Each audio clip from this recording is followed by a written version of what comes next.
Welcome to episode 30 of the General Hospital Snarkcast. And no, you're not seeing triple today. We'll explain why after the intro.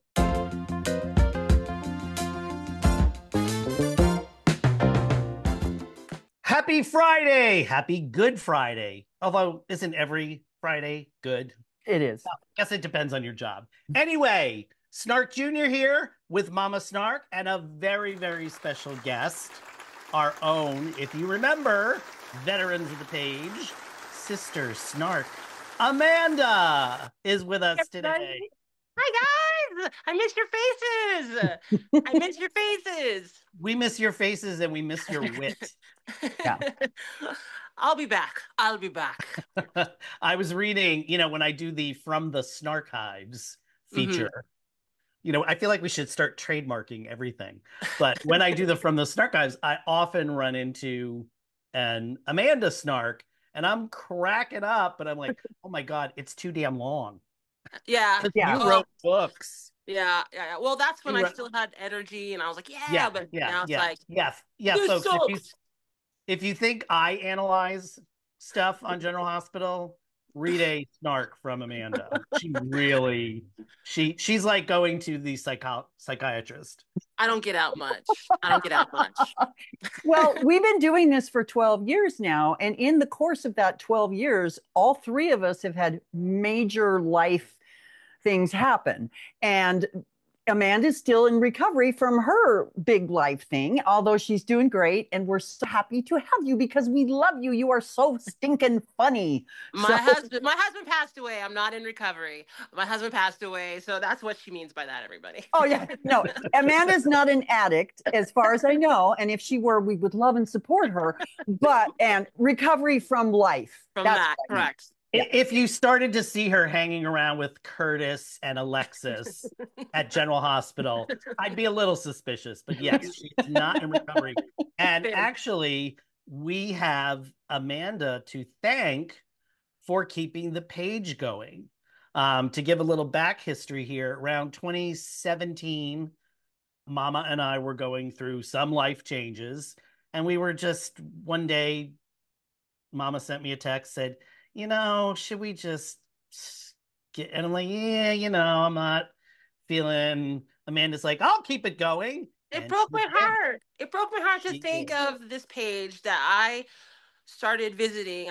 I just had my son. He's about to turn 11, but I found this little page in the middle of nowhere, Facebook, and it was hilarious. And it was about this show that I loved.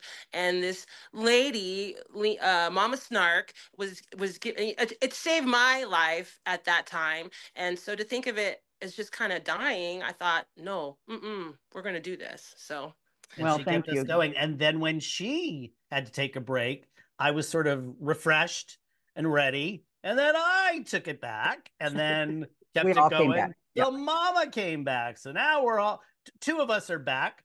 The goal is to get all three of us back. I'm dipping my toe. Dipping her toe. This is dipping her toe, right? Actually, I think this is plunging into the deep end. Baptism by fire. Yeah. So Amanda, why don't you start us off? What do you want to talk about this week on the GH?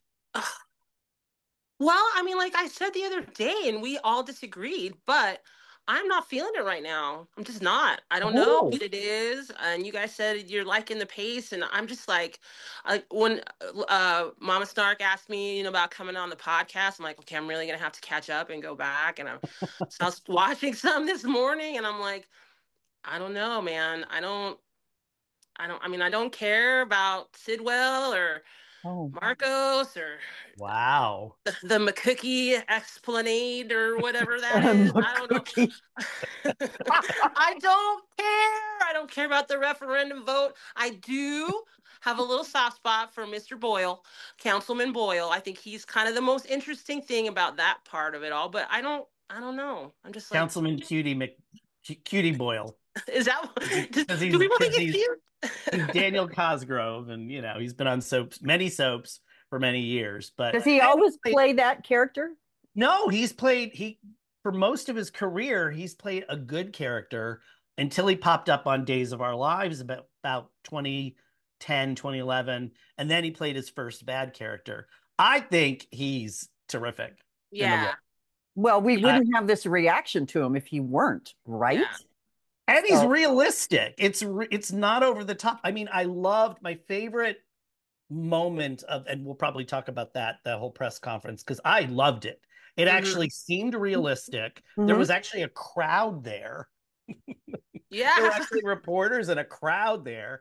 And the way the dialogue went, that's how those things go. Of this project, I have supported the site originally proposed by Congressman Kane. No, I'm sorry. Didn't the whole idea for the Esplanade come from Congressman Quartermain? And I loved how he kept insisting Drew Quartermain, Councilman Quartermain, even though Laura kept saying Kane. It gave Ginny Francis the chance to kind of put on her like mayor lady hat. Like, as I said, my relationship with Sonny is done. She was fabulous. I mean, she's fabulous forever, but it was awesome. I liked it. And you need those scenes because she is, in my estimation, the heart of the show. And she should be front and center. And I mean, because anytime it starts skewing towards Sonny, I'm like, nah, nah, nah, nah, nah. That's why I gave up watching it in the 90s when it got real Sonny centric. I don't know. I mean, I'm torn. I don't, you know what I think too? I'm not a big fan of what they've done to Cameron Matheson. And I know he went on to, I was watching him on Kelly and Mark the other day, and he was talking about how they turned him kind of smarmy and how he hasn't been that hated since he tried to break up Haley and Mateo. So, I mean, so he sees, you know, how we kind of are all like, but I don't find a lot of, usually he's not someone I love to hate.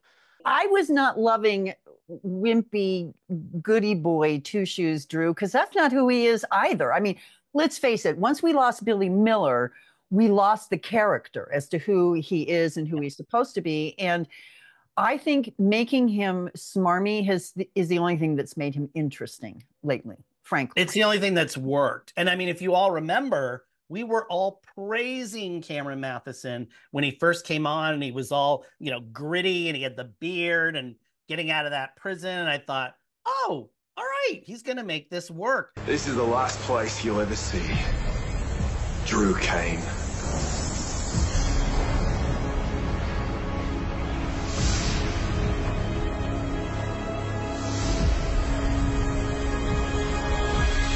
Getting him out of that prison and shaving him and turned him into Hallmark all over again. Yeah, it was like we're back. That's when he turned into Ryan Lavery on All My Children, and I was just like, I cannot. And now, yes, I love to hate him. I think it's a great twist. Although I think it's really funny. Notice this week now I'm talking with my hands. I think it's really funny. I just automatically talk with my hands. I get mocked for my hands because they do things that they're not supposed to. But the thing about Cameron Matheson now, the character, it's just like, I mean, I personally love when he's on now, and I never looked forward to him being on because it's just like, ooh, I'm gonna get that. I mean, he's just doing, I think, such a great job with this sort of iteration of Drew. But what I love now are the rumors on the internet that it's not Drew, it's Shiloh. And yes, yeah. Drew Kane may not be who he claims to be. In fact, he might not be Drew at all. What if the man everyone believes is Drew is actually Shiloh Archer, the notorious cult leader who supposedly died in 2019? Oh, God. Now, I don't know if I plot whispered that into existence. Everybody knows how I love Kobe Ryan McLaughlin, the actor who played Shiloh, because we talked about that a couple of weeks ago on the anniversary Snark Chat. But I'm like, how, when, what is this really going to happen? And I wouldn't put it past the GH writers. But is it the only thing interesting that they can do with him? Because I mean, I have to think.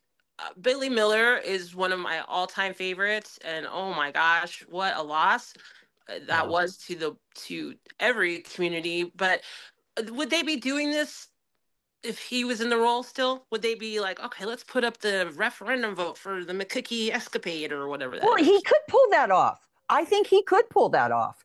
I think had Billy stayed in the role, I think it would have been a different place. Yeah, but I think part of the problem is after they shaved Drew when Cameron returned as Drew, they slid him back into the goody two shoes, super clean, Mr. Seal guy, and they forgive the term, they whitewashed him way too much. They made him way too Hallmark, for lack of a better term. So I think that's why the switch to the evil Drew is working for me, because it's something different. And frankly, I think he may hate that they hate him, but he liked it. That's gotta be a fun role to play. Yeah. Let's face it. Oh, it's always fun to play the antagonist. It makes the show more interesting. One of the things that, and Amanda, you may disagree with this, but one of the few things that we really like about the show lately is it's watchable.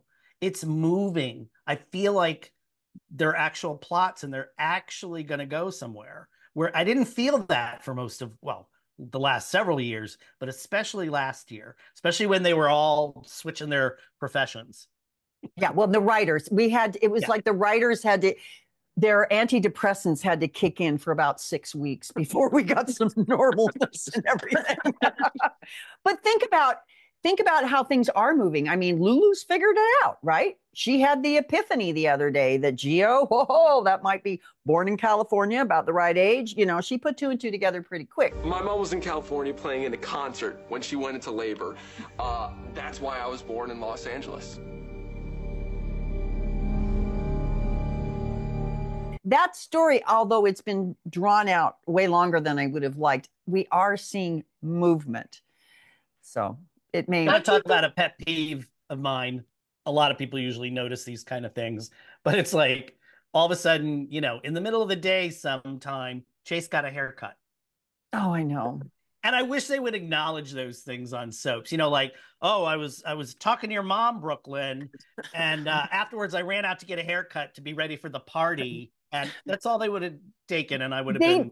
They did it on Beyond the Gates this week.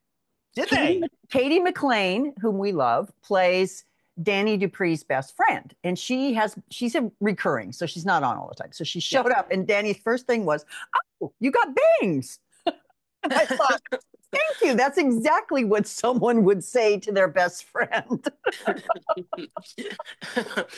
Well, getting back to the point about the movement, I don't think a lot of it's just not connecting with me. And I mean, as you said, my snarks tend to be a little bit more psychological, I guess. I'm not feeling a lot of heart behind it. Like, yeah, okay, great. Who's Marcos, the Zincite and the stuff. But like, and I think about Drew and Willow and what they're going through. I'm not going to look back and think about this as being, what's her name? Katie McMullen. I'm not going to think of this as like her biggest story. What I'm going to think about is watching her fall apart in the hotel or the hospital after she found out her baby died. I mean, that was when I was like, oh my gosh, that's the first time. And I think that's like the last time I really saw, I'm like, she can really act. What they're putting her now is, I just feel it's also surface. I don't feel, listen, I'm a single middle-aged lady. I'm the demographic here, people. Give me some feeling behind it, like give me some more oomph. I don't want to, I just feel like there's a lot of story, but not a lot of stuff under it. Go ahead. How are you feeling about Emma? I don't know. I like her scenes with Anna. I liked that. I liked to see kind of her interact. But Finola Hughes can bring that out of anybody. Anna Devane. Every single human that she interacts with, whether it's Jason, whether it's Valentine, whether it's, she brings that out. And I like to see that. I want them to tell me more about what is going on with her. I want to know more. So, I guess I'm kind of intrigued by that. Well, the cast is too big. That's part of the problem. Exactly. Yeah. There's too many people. I know one thing that I think is lacking, and maybe, I don't know, let's try and get at this here. There is a lack of romance because let's face it, Willow and Drew is ew. The whole situation. The gruesome twosome. The gruesome twosome, as I've now nicknamed them. It's not exactly a couple you want to root for. They've split up all the couples you did want to root for. Liesl and Scott, Anna and Valentine. It's just... But I'm rooting for Liz and Lucky. I feel good about them. They're normal. Same. But They're they gotta have. normal. Yeah, There's no love scene coming in the future with her cast on the couch and the stuff, and he's feeding her bonbons over there while they're watching Price is Right all day. I mean, that's not sexy. I'm That's just not sexy. I'm just girding my loins for that day when Jonathan Jackson leaves once again. Like, Oh. it's like slip right back into, lucky behavior. It is nice to see them together, and it is a nice callback, and they have a very good rapport with each other, but it's not like a great love story right now. It could be. It could be. What a waste. I mean, hopefully they're building up to it. Same with even Lulu and Dante. I mean, I don't know how I feel about the chemistry between Lulu, and Dante, but I mean, I don't know because we never see them really interact, and she's just been kind of ornery the whole time she's been back. I mean, they could have done so much more. Why did they not bring back Emmy Rylan? Is there any speculation as to that, or They wanted the character to be more age appropriate. Emmy's a little bit younger, and I noticed yesterday that Alexis looks like she's 40. I mean, that's not a criticism. That's in no way a criticism. She's beautiful, but she's more age appropriate, I think. And I think they wanted to go back more to the Julie Berman personality. Got it. Without doing Julie Berman. And so they've written her, but they really overplayed their hand with her, I think, in terms of the annoyance factor. Yeah. Well, and I can see, I don't know if she watched any Julie Berman tapes, because with Julie Berman, it was there. Mm-hmm. It was a little more subtle. It was a lot more subtle. And she's playing it full out. Emmy Rylan, I mean, yeah, I know universally people think she was sort of miscast. And that was part of the whole, I don't know if you're aware of this, there was this whole Young and Restless General Hospital war about a decade ago, where it was like Young and Restless stole Steve Burton from General Hospital. Yeah. So General Hospital's like, we have to steal Michelle Stafford. And then they got her. And then Emmy Rylan was also a steal from the Young and the Restless to be recast as Lulu. So I think that was more, Emmy Rylan was a victim of that. And they just plugged her into like a role. And it's like, but that's not really the role. You know who she would have been great as? And a much better choice in my estimation? She would have been great as Amy Driscoll. Yeah. And Amy would have been much less annoying. And I'm not saying that the actor is making Amy annoying. It's the writing that makes Amy annoying. But they could have made her into a major nursing role. What a concept. A nurse. A nurse who pops in and out like a nurse would do. But if you go back and you watch The Great, and really underappreciated Shel Kepler, who Amy Driscoll is a tribute to the character of Amy Vining. She was terribly annoying. Oh, so annoying. Always, but it was endearing. She had you knew the reasons behind it. There was a character created. I feel like, and again, not blaming the actor here, but I feel like, is it Risa or Lisa? It's Risa Dorkin, right? Risa Dorkin.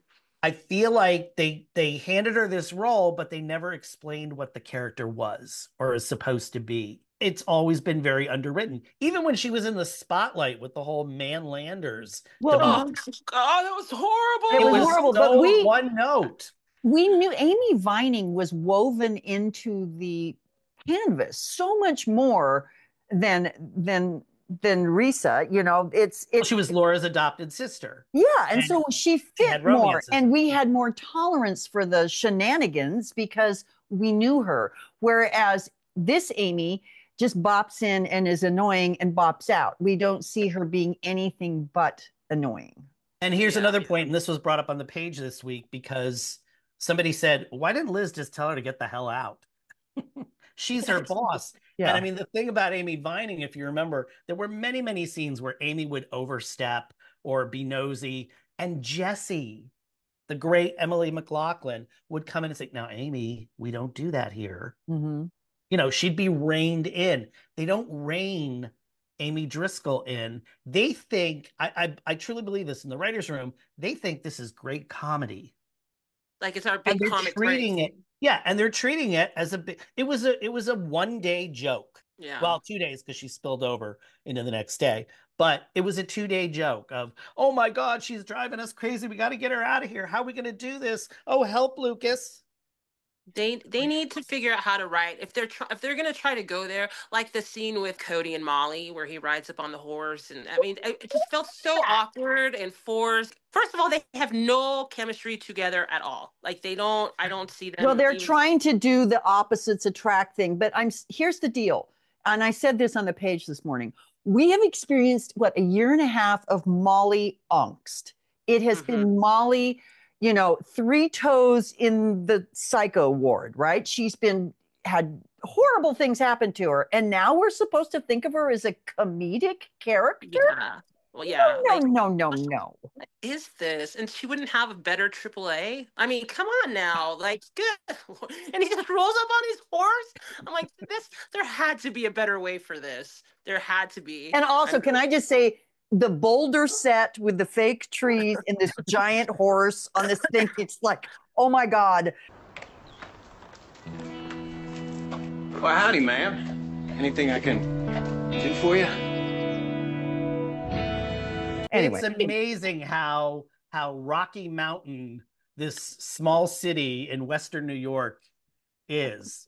The sophisticated small city that has big conglomerates like Aurora and, ELQ, yet there's a lot of mountainous terrain. And that's where you choose to ride your horse through when you're going to your friend's birthday party. And that's where you ride your horse, which just abuts the Quartermain property. Of course. No, you know what it reminds me of? They're trying to write the daytime version of Claudette Colbert in It Happened One Night. That Clark Gable. This sort of, smart, sassy, but, I don't want to do this, or I don't want to do your... There's only 2 problems with that. We don't have Clark Gable and we don't have Claudette Colbert. Yeah, exactly. It is so and flat. I believe Frank so Capra flat. is not directing either. Not even a little bit, yeah. So let's talk about our characters of the week. Who are our characters of the week? Do you have one that pops out at you, David? I'm trying to think madly who I would choose right now. I would say Hades the horse, because he had to put up with Hades. Not only Josh Kelly's character, but yes. Well, that's what he said. He said Hades, and then he said Tracy named Hades. It reminded her of home, and I was like, "Oh, that's funny. I got That's a good line, and it was a throwaway line. I didn't even catch it. So yeah. What about you, Mama? Who was your character? I think my character of the week might be Laura. Yeah. And with a side note to Jordan, because Jordan is, I'm really loving that they're giving Jordan this side quest, as it were, to go after Sidwell and to embed herself in what's going on. I mean, that's fantastic. But Laura, the press conference, her later comeuppance conversation with Drew and Boyle, I mean, she hit that out of the park. And I love Jeannie. I love Jeannie in every way, shape, and form. So all kidding aside, yes, I would agree with you. And the thing about Jordan, and again, she's a rarity on soaps. She's a capable woman who doesn't have to be saved by a man. And that always bugs me. No matter how strong the woman, they always have to be saved. Yep. It's like, stop that. Jordan does not need to be saved. She can handle this on her own. Thank you very much. Thank you, Curtis. I know you're there if you need me, if I need you, but I got this. But we can see the writing on the wall.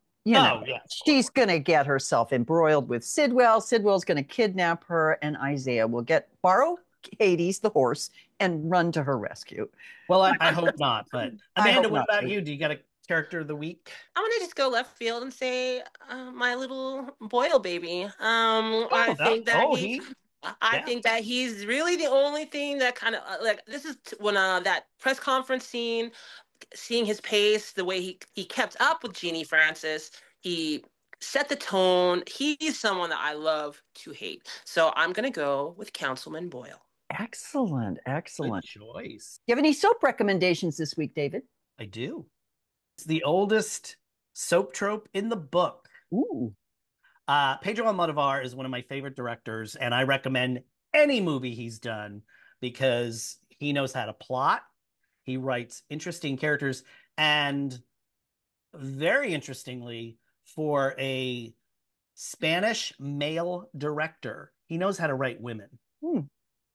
And I just watched, I don't think it's his latest, but it's from 2021. I think it's his last full length because he did 2 shorts after that. One short stars Ethan Hawke and Pedro Pascal, and the other short was a Tilda Swinton short. And they were his first 2 English language shorts. So this is one of his, yes, there are subtitles, movies starring Penelope Cruz, who won many awards for this. It's called Parallel Mothers. And how is it the oldest soap trope in the book?